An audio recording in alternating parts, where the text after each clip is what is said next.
I am totally in love with it. It is like an extra little part of my brain that helps me stay organized, stay on task, brainstorm, and just not lose anything that I need to keep handy when it comes to stuff that I'm working on.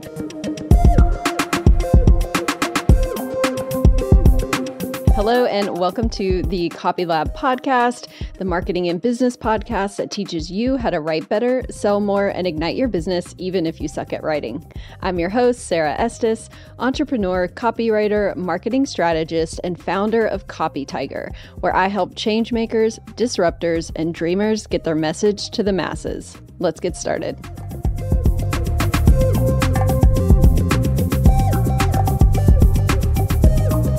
Hello, and welcome to this week's episode of Copy Lab. As always, I'm super happy to be here with you. When I say that, it kind of reminds me of my 8th grade journalism teacher.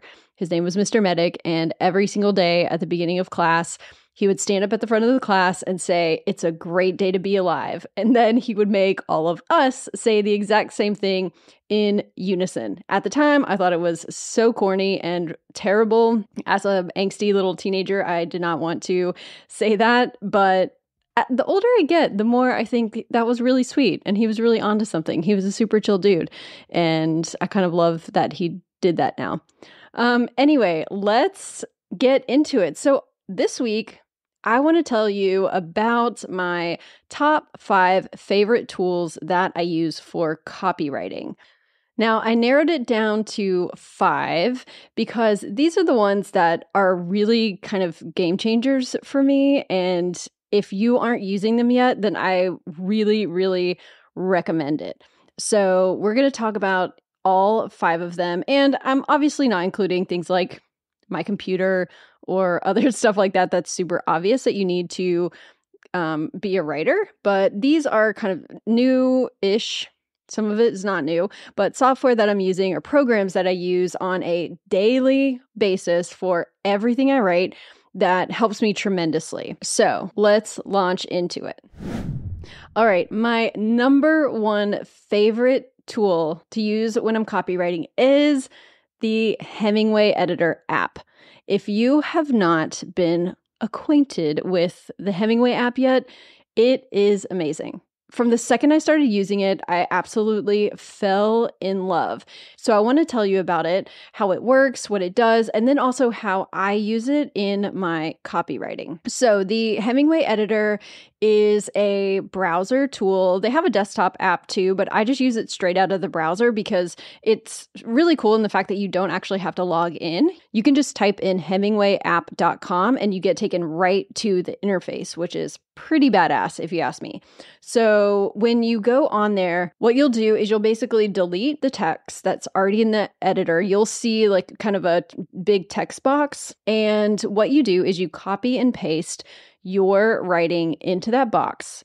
And what it's going to do is it's going to highlight in all different colors where your writing needs work. Now, what the Hemingway Editor focuses on when it comes to making edits and suggestions is how to simplify your writing. So how to take it from being kind of maybe a little overly written, meaning the words are too big or it's hard to understand or your sentences are run-on sentences. What it does is it's going to take your writing and it's going to suggest ways to simplify it. So it's going to tell you where maybe you have too many adverbs or adjectives. It's going to tell you when your sentences are too long, making them hard to read. It's going to tell you when you can use a shorter word to replace a phrase or a sentence. So it's basically going to say, here's how you can consolidate this and make it a shorter, punchier, buzzier sentence. And one of my favorite parts of the Hemingway Editor app is it flags passive voice so that you can change it to active voice.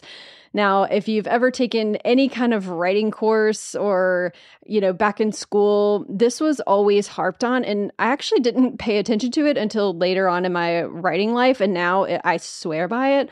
But passive voice is basically when you write in a way that doesn't describe who is doing the action. So instead of saying, I cooked dinner, you would say dinner was cooked.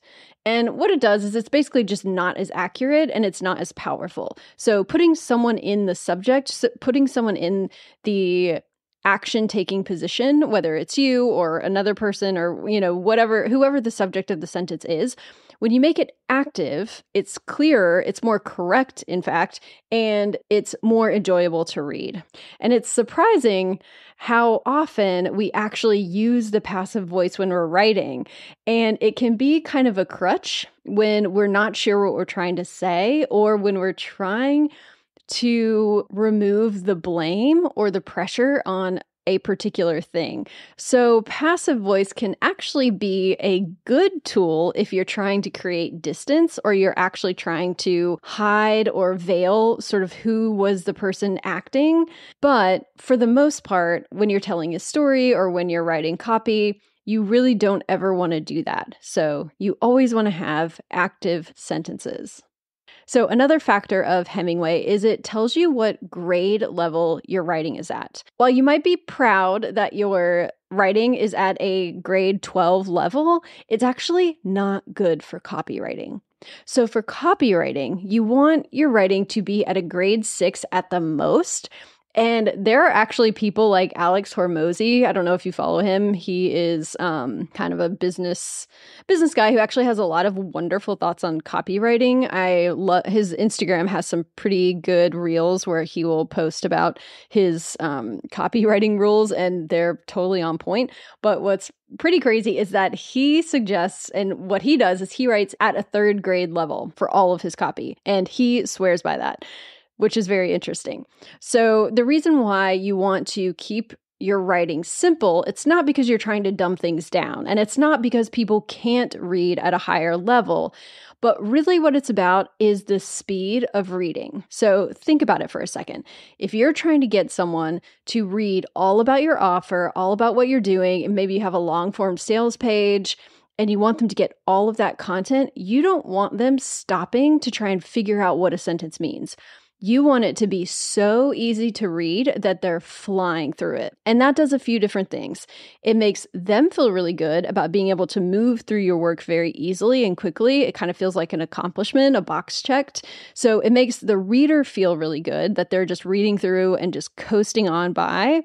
Whereas if you have really long, difficult sentences with a lot of commas and a lot of phrases and things like that, it just stops people up. So you end up getting these certain places where there's a bottleneck, it's hard to read, and sometimes people just stop reading because it's not fun anymore. And that's what you want to avoid. So Hemingway can be a total lifesaver because it can be pretty surprising when you paste your writing into that document and then you've got a lot of places that are highlighted red, because I think as you're writing, it can be easy to create long sentences because they're kind of flowing in your head and you're trying to be accurate and you're trying to be really clear and descriptive about what you're saying. And really, most of us kind of overdo it.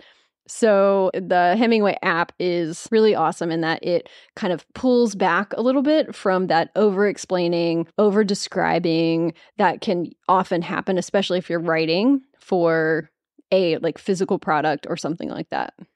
So when you put your work in there, you're going to tweak it, you're going to edit it, you are going to basically try and get it to where it's all just white, so there's nothing highlighted. And then you're going to look at that grade level and you're going to see what grade level you're at. And anything below, like I said, anything below a grade 6 is pretty good. If you can, go for grade 3. See if you can simplify it, because really, simple writing is not easy. It's actually very, very difficult, because what it means is that you have to know exactly what you're talking about and exactly what you're trying to say it simply. I really like the user interface of this. It's super simple, very sleek, very intuitive to use, which I always appreciate in any kind of software, any kind of tool that I'm using. So that gets 5 stars from me. I highly recommend that app. Go check it out. If you haven't played around with it yet, it's totally free to use. I think they probably have a paid version of it, but I don't use that. I just do the free one. All right. The second tool that I want to recommend is an email subject line previewer. If you have not used one of these, if you've ever written emails to anybody, if you have an email newsletter, if you write sales emails, if you have any kind of email process in your business whatsoever, I highly recommend using a previewer tool to see how your subject line is going to look when it comes into someone's inbox. Now, so what it does is it will have 3 forms, and I'll include the link to the particular email subject line previewer that I use. It's emailtooltester.com, and then you go in and you find it. I'll put a direct link to it in the show notes. If you haven't visited my show notes yet, I basically have everything on my website, and there's a link to it in the description of this podcast. So if you're in Spotify or Apple Podcasts, you can just click down in the description and it will take you to the show notes, and you can see, anything that I talk about, I usually link to. So the email subject line previewer will show you how an email is going to look when it comes into someone's inbox.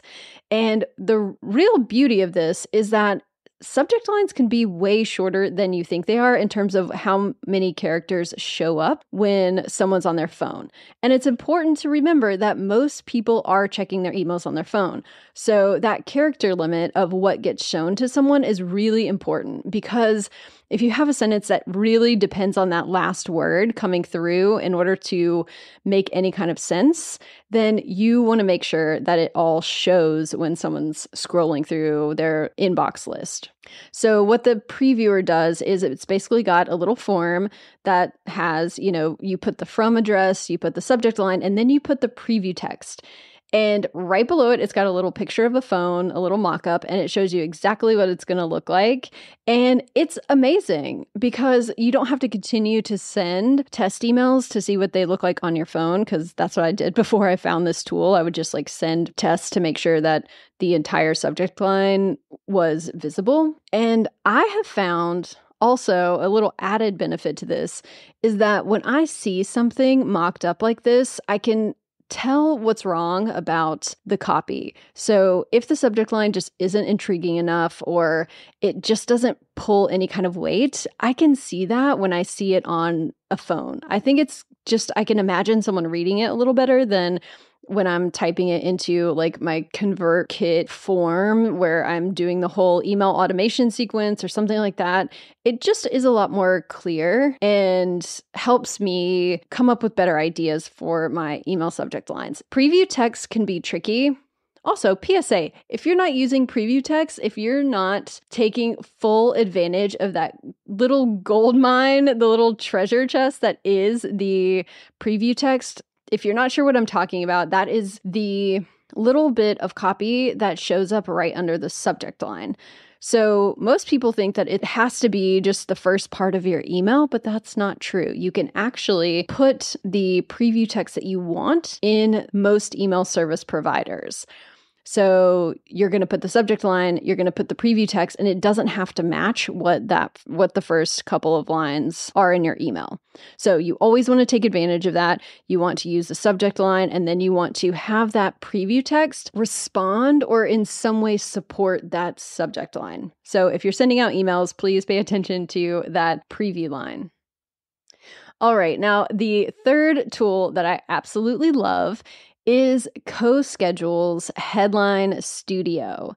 And what this is a magnificent way to score your headlines and make your headlines better. So headlines can be tricky. It can be hard to know what is going to have a broad appeal. And sometimes the stuff that you think is really catchy and really, a great hook might actually not be. And it's really important to remember that with headlines, it's not so much about how catchy the words are or how cool it can sound. It's more about, are you actually getting the point across and hooking your reader? So what this really helps to do is to make sure they kind of score you on emotional words and what they call power words. And they have all different types of words that they want to make sure that you're putting in the headline so that you're making it as rich and punchy as possible. So what you can do is you can go to the site, and like I said, it's coschedule.com, and they have a little drop down. I'll link to this as well. And you can go to the headline studio portion. I pay for a subscription to this actually because I use it for virtually everything. So I wanted a subscription to it, but they have a free version where it's just you get a limited amount of like headlines that you can test. But I've found it really, really helpful. And the other huge perk of using this for writing headlines is that it gives you an SEO score as well. So keep in mind that headlines have a lot of weight when it comes to SEO. So when the little SEO crawlers are crawling on your site, taking note of what's all on there. And it's all, this is how they rank your site in search engines like Google. So if you're going to come up at the top, they've got crawlers on every website. So what they do is that they actually put more weight to headlines than other parts of the text. So typically headlines are written in what's called like H1 or H2. So when we select something and we put it in to the H1 or H2 mode in whatever text field that we are writing in. So, if you're on Squarespace and you put in a block of text on your website and you select your headline and you turn it into an H1 or an H2, that means it's going to register that as essentially a more important part of the website, which is why you need to be using that H1 and H2 and not just sizing things randomly. So, putting in like 36 point font or whatever, use those H1s and H2s, because what that's going to do is it's going to tell the SEO crawlers to pay close attention to that particular line. So with that in mind, you really want your headlines to be super SEO friendly. So you want to make sure that they have the right keywords in them and that they're making the best use of each and every word so that you get better SEO functionality out of it. So that's part of the reason why I love using the CoSchedule Headline Studio. So when you go there, you'll type in your headline, and if you're doing a few at first, it can be really disheartening because you get a low score and you're like, oh, I thought that was a good headline. But once you get past the brokenheartedness of the fact that you had a shitty headline, you start to tweak it and make little changes. You change this word, you switch around the structure a little bit. So they're scored on a scale of 1 to 100, 100 being the best. And it also goes from red, yellow to green. So if you put in a headline and at first it's yellow, you can start tweaking it, changing a word here, switching around the structure, adding in more power words, adding in more emotional words, and you'll slowly see the score start to rise if you're going in the right direction with it. So once you get to something green, that means your headline is pretty good. Now, the general benchmark from what I've collected from my peers in the industry is that if you can get in the 70s, in the high 70s, you're doing pretty good. If you've got a score that's like in the 80s or 90s, you are gold. Go with it. Don't try and tweak it anymore. So really anything above that 75 mark is aces. So that's what I'm always aiming for. So if you aren't sure about your headline, and it doesn't have to be just a headline for a website. I'm talking about titles for blogs, titles for podcasts, titles for basically anything. If it has the pressure of getting people to click, then you need to know if it's a catchy headline. So keep in mind that this can be used in all different kinds of ways.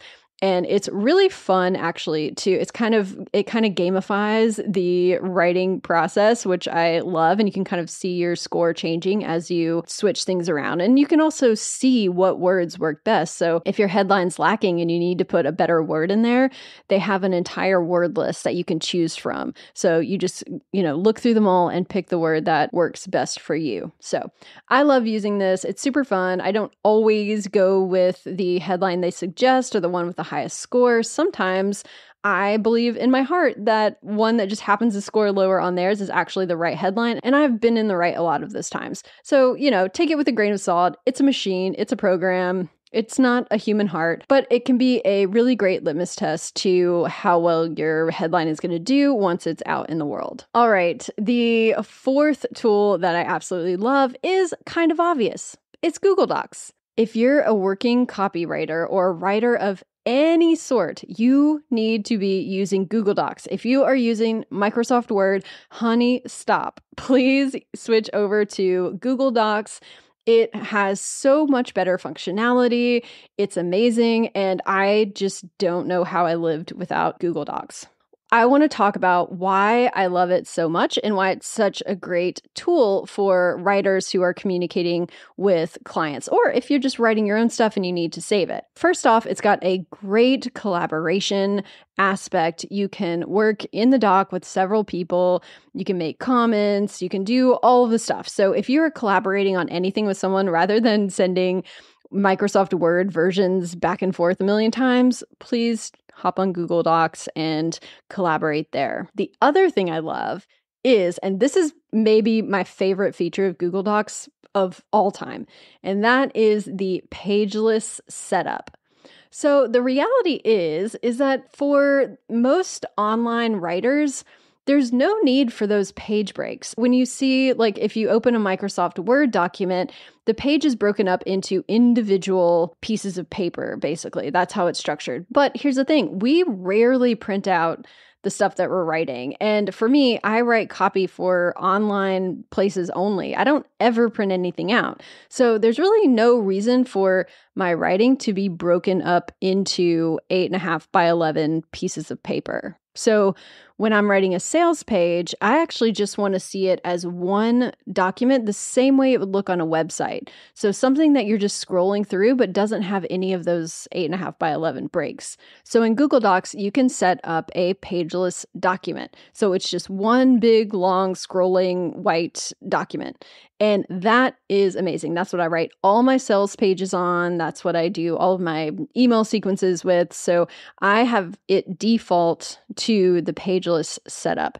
And I just think it's a lot more reflective of how we are actually writing and actually using long form documents today. So that's something I love. If you haven't set the pageless view as your default, I recommend doing it. I find it to just be way better and make a lot more sense for writing in the digital age. Now, of course, if you print out a lot of stuff, great, keep it as the piece of paper look. But I think for a lot of us and a lot of like marketers and copywriters who are working in the digital space, the pageless view is the shit. I love it. All right, moving on to our fifth and final tool that I absolutely love. This is a big one. It keeps my entire business in order, and that is Asana. I have used Asana for going on 7.5 years now, I think, and I am totally in love with it. It is like an extra little part of my brain that helps me stay organized, stay on task, brainstorm, and just not lose anything that I need to keep handy when it comes to stuff that I'm working on. Asana is a task management system. If you haven't used it, it is a really beautiful, easy to use, intuitive system. It's totally free to use. They have plenty of upgrades for, like, you know, if you have a lot of users that are going to be on it, say you have a small business with a team, or you are working with clients who you want to be on it, then you have to pay. But if you're just using it for yourself, then it's totally free, which is actually amazing considering all the things that it does. So I make projects for every copywriting client that I have, every copywriting project, and I use it to take notes on calls, to write down all of my brainstorming ideas. I also put in all the links to Google Docs or anything that clients send me, and I compile it all in the Asana task. I have the Asana app on my phone, so I can very easily look at things when I'm on the go, when I'm on the road, and I never lose track of anything. And you can view things in terms of deadlines, and you can view things on the calendar, so it makes it really easy to keep up with everything that you need to do. So if you are running a business, or you are managing, even if it's just one other team member or an employee or anything like that, I highly recommend incorporating this. Even if you don't have a lot of work going yet, or say you're just getting started in whatever business you're doing, if you're a writer or a real estate agent or a painter or a graphic designer, whatever you're doing, get started in this now, because once you set up your systems, you can grow so easily if you know how to use it. And it's so much easier to start implementing these systems at the very beginning when you can kind of backtrack, change how you're doing things, experiment, play a little bit, and it doesn't feel like a huge mess or a huge undertaking to change how you're doing things. Whereas if you wait until you've got a lot of stuff going on, then it becomes hard to implement these systems and make little changes when you realize something isn't really optimized or how you like it to be. So that's my recommendation. If you're running a business like me, go ahead, start using task management tools like Asana, and it will change your life and just streamline everything and help you become more organized, because that is the bane of existence for anyone who is running a business. If you're disorganized, you are in hell. So sign up, get an account, start using this stuff and playing around with it. You will thank me later. All right, we are going to end it there. Those are my 5 favorite tools for copywriting. And if you have any thoughts on these things, or you have other tools to recommend, I am all ears. I would love to hear from you. Please DM me at CopyLab Podcast on Instagram, or leave a comment on the post for this podcast. I would love to hear from you. I am always looking for the latest, greatest tools to use when it comes to writing. If you haven't signed up for my newsletter yet, head to copytiger.com/newsletter and get on that. I send weekly emails about this podcast, so you'll never miss an episode. And I also share stories, content, tips, and other things that only go through my email list. I don't share them anywhere else. So join me there. You won't regret it. It's fun stuff. Also, be sure to follow and subscribe to this podcast on Apple Podcasts, Spotify, Stitcher, or wherever you get your podcasts. And remember, the right words can help you make a huge difference in the world. So keep writing. I'll see you in the next episode.